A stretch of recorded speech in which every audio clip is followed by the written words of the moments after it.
Hi, I'm Jennifer Hancock. My assigned topic was RNA interference, also known as RNAi. RNAi blocks gene expression, or it silences the gene by promoting the destruction of the mRNA. It has a strand of corresponding RNA that matches the mRNA strand that then breaks up the mRNA, rendering it useless. After that mRNA is broken up, the remaining nucleotides in the strand are then broken down. So the RNAi does this by stopping the translation right here.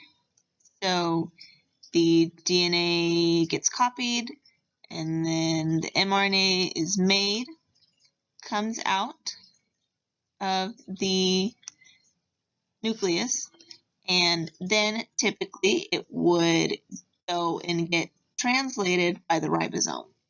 But what the RNAi does is it comes in with a corresponding sequence and binds onto the mRNA at any point, and then it breaks it up. So let's pretend the codon right here is the 3 set right here. And then the RNAi would actually come and bind to these 3 right over here, and then it would break it off. So this would section off and go bye-bye, leaving some mRNA on this side, and then mRNA on this side, and then the ribosome cannot translate it, so then the cell would then get rid of it, and the mRNA would go away. So the protein would then not get made, so then we don't have a protein. What also could happen is if a virus comes in and gives its DNA in, so we have an mRNA strand of virus information, the RNAi could come in and do the exact same thing, bind to it on these 3 codons, break it up, and then that side of the strand gets taken away and broken up, and this side of the strand gets taken away and broken up.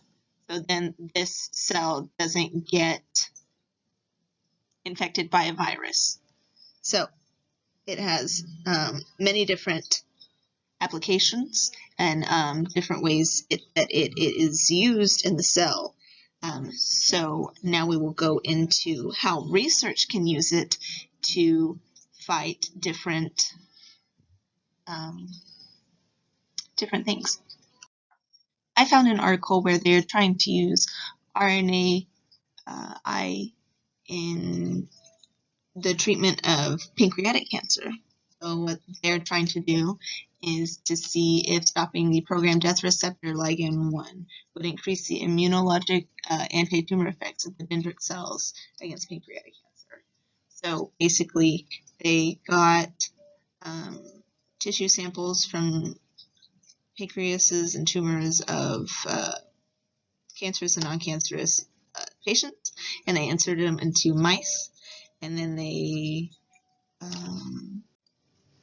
would use RNAi to block the programmed death receptor in some, but not all of them, because you need controls.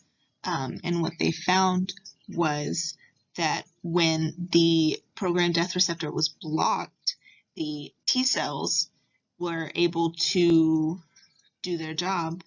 So then the tumors would shrink. And we can see this right here in this graph from the article.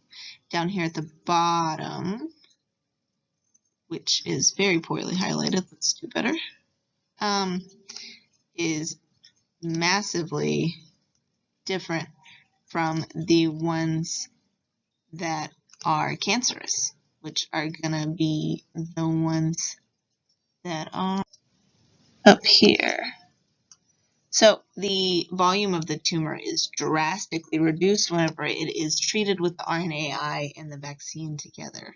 It says because the death receptor is blocked, so it can't stop the cells from doing their jobs. And then my question is, how can this technique be applied to antibiotic-resistant strains of bacteria? I mean, if we're able to figure out a way to have a vaccine against carcinomas, we should be able to figure out how to fight the antibiotic-resistant strains of bacteria.